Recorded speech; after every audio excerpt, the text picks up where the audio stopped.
Hello everyone. So it happened again. I stayed up, got home way too late, fell asleep. So something's gotta give, because I'm trying to make sure these videos get put up every day. I either need to start doing them earlier, or stop whatever I'm doing that's keeping me from going up, which is not something I normally do. I normally go to bed around 9, 10. Just I don't want to not do a video in a day. But it's still kind of new to me. I just need to keep it on the forefront of my mind. If I'm going to be busy in the day, do it earlier. But with that, I'm going to do what I did last time and merge 8 and 9.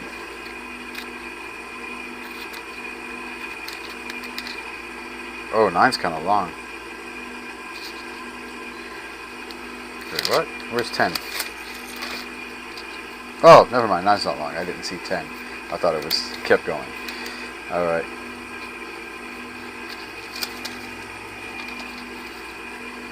I feel like a lot of this is meant to be like read at the same time.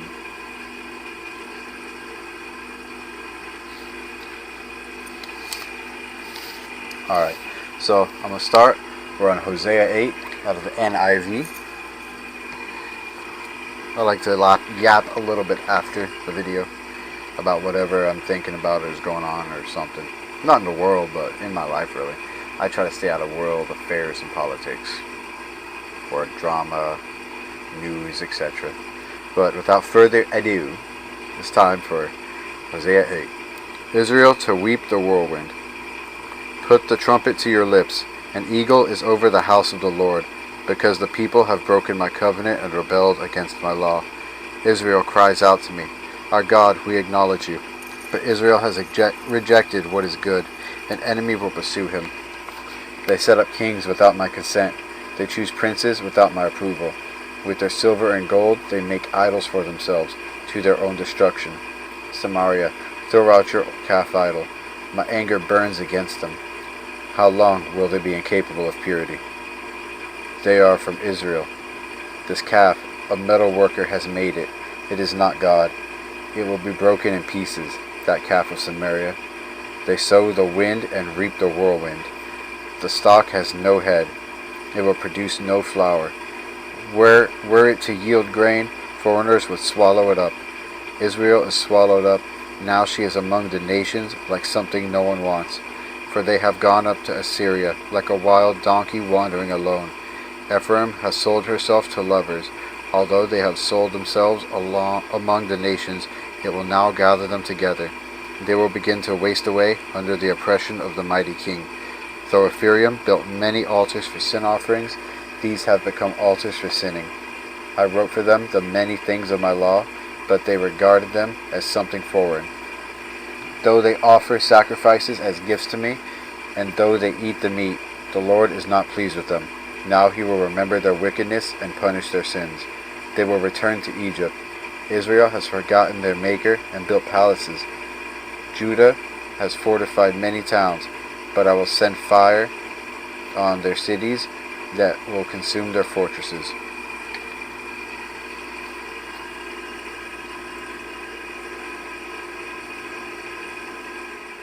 Sorry for that pause. My phone was telling me it's low on battery. Whatever that means. Alright. Let me continue now. Do not rejoice, Israel. Do not be jubilant like the other nations, for you have been unfaithful to your God. You love the wages of a prostitute. At every threshing floors and wine presses will not feed the people. The new wine will fail them. They will not remain in the Lord's land. Ephraim will return to Egypt and eat unclean food in Assyria. They will not pour out wine offerings to the Lord, nor will their sacrifices please him. Such sacrifices will be to them like the bread of mourners. All who eat them will be unclean. This food will be for themselves. It will not come into them. It will not come into the temple of the Lord. What will you do on the day of your appointed festivals, on the feast days of the Lord? Even if they escape from destruction, Egypt will gather them, and Memphis will bury them. Their treasures of silver will be taken over by briars, and thorns will overrun their tents. The days of punishment are coming. The days of reckoning are at hand. Let Israel know this, because their sins are so many, and your hostility is so great. The prophet is considered a fool, the inspired person a maniac. The prophet, along with my God, is a watchman over Ephraim. Yet snares await him on all his paths, and hostility in the house of his God. They have sunk deep into corruption, as in the days of Gibeah. God will remember their wickedness and punish them for their sins. When I found Israel, it was like finding grapes in the desert. When I saw your ancestors, it was like seeing the early fruit on a fig tree. But when they came to Baal Peor, they consecrated themselves to that shameful idol, and became as vile as the thing they loved. Ephraim's glory will fade away like a bird. No birth, no pregnancy, no conception. Even if they rear children, I will bereave them of every one. Woe to them when I turn away from them. I have seen Ephraim like Tyre, planted in a pleasant place. But Ephraim will bring out their children to the slayer. Give them, Lord, what will you give them? Give them wombs that miscarry and breasts that are dry, because of all their wickedness in Gilgal, I hated them there. Because of their sinful deeds, I will drive them out of my house. I will no longer love them. All their leaders are rebellious. Ephraim is blighted. Their root is withered. They yield no fruit. Even if they bear children, I will slay their cherished offspring. My God will reject them because they have not obeyed him. They will be wanderers among the nations.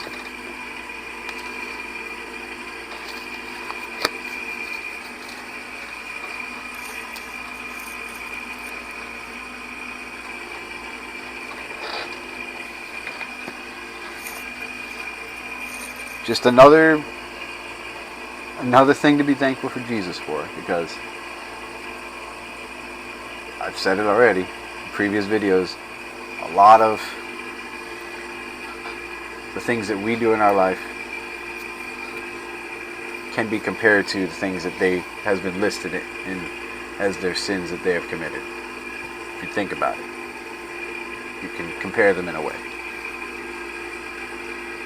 So it is by grace that we are saved, and his grace is good. So every day, remember to rejoice in that. We need to. Because it's his grace that gives us breath. Every breath is borrowed. They're not our own. We can't make anything breathe. Only God can. And it's his breath that gives us life. It says that in Genesis.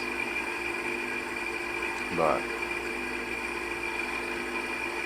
yeah. Now, let's see. Let me think. So, actually, today I've been realizing a lot of things that I want, or I think I want, and then they get like a taste of them, and I mistake it for the will of God rather than like just satisfaction of my own desires and what I want. It's like, oh, feels right.